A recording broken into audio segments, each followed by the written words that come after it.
Mother, why am I different from you? She asked, her blue eyes reflecting the fading light.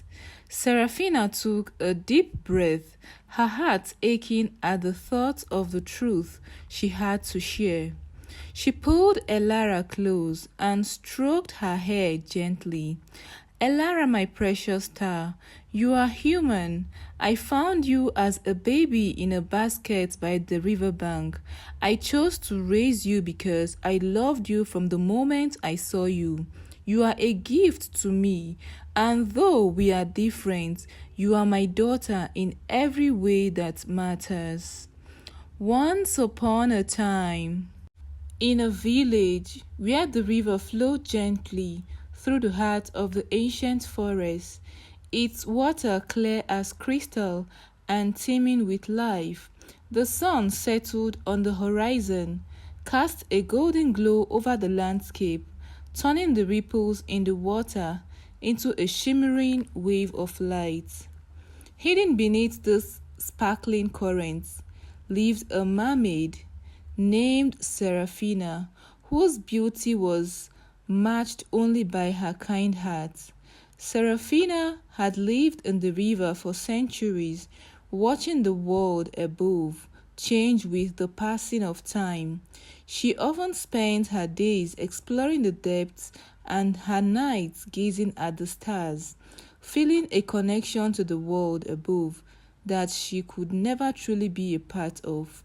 One evening, as she swam near the riverbank, she heard a faint cry.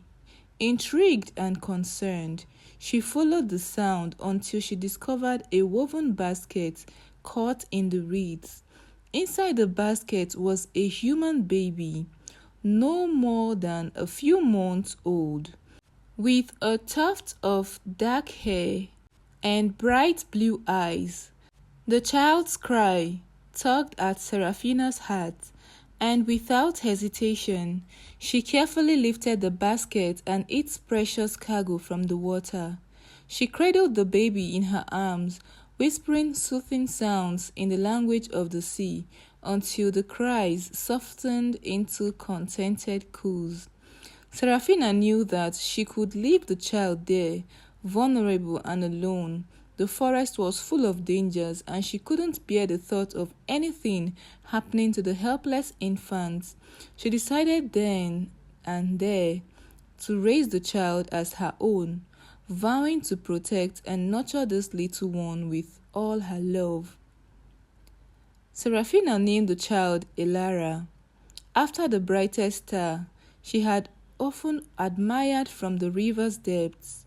She fashioned a cradle from water lilies and soft moss, placing it in a hidden alcove beneath the riverbank, where the water was warm and the currents gentle. This would be their sanctuary, away from the eyes of the world. Elara grew quickly under Seraphina's care. Seraphina sang to her in melodious tones, the songs of the sea imparting a sense of calm and wonder. She taught Elara to understand the language of the river, communicating with the fish, frogs, and other creatures that shared their watery home. Elara was a curious child, her bright blue eyes always wide with fascination, as she learned about the world around her. As the years passed, Elara developed an affinity for the water. Seraphina marveled at how naturally she took to swimming, her movements graceful and fluid. Seraphina knew that Elara was different from other humans, shaped by the magic of the river and the love of a mermaid mother. The bond between them grew stronger with each passing day, their hearts intertwined like the vines that clung in the river bank. When Elara was about 7 years old, she began to ask questions about her origins. She noticed that, unlike Seraphina, she couldn't breathe underwater for a long period, and her legs were not made for swimming as swiftly. One evening, as the sun dipped below the horizon, painting the sky in hues of orange and purple, Elara approached Seraphina with a question that had been weighing on her heart. Mother, why am I different from you? She asked, her blue eyes reflecting the fading light. Seraphina took a deep breath, her heart aching at the thoughts of the truth she had to share. She pulled Elara close and stroked her hair gently. Elara, my precious star, you are a human. I found you as a baby in a basket by the riverbank. I chose to raise you because I loved you from the moment I saw you. You are a gift to me, and though we are different, you are my daughter in every way that matters. Elara listened intently, her young mind struggling to process the revelation. She looked up at Seraphina, tears glistening in her eyes. Will I ever be like you, mother? Seraphina shook her head, and sad smile on her lips. You have your own gifts, Elara. You are connected to both the land and the water in a way that makes you special. Embrace who you are, my child, for you are a bridge between our worlds. As Elara grew older, her curiosity about the human world intensified. She longed to see the places Seraphina described in her stories. The bustling villages, the towering trees of the forest, and the vast open skies. Seraphina, though hesitant, understood that Elara needed to explore the land of her birth. She devised a plan to keep Elara safe while allowing her to venture beyond the river.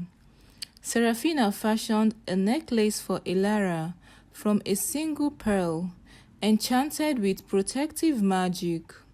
This will keep you safe and guide you back to me, she explained, fastening it around Elara's neck. Remember, you can always return to the river. It will be your home, no matter where you go. Elara hugged Seraphina tightly, a mix of excitement and nervousness bubbling within her. With a final glance at the river that had been her home, she stepped onto the bank and began to journey into the forest. The world beyond the river was vast and filled with wonders. Elara marveled at the towering trees, their leaves whispering secrets in the wind. She encountered animals she had only heard of in Seraphina's story, deer with gentle eyes, birds with vibrant plumage, and squirrels that chattered as they scurried through the branches.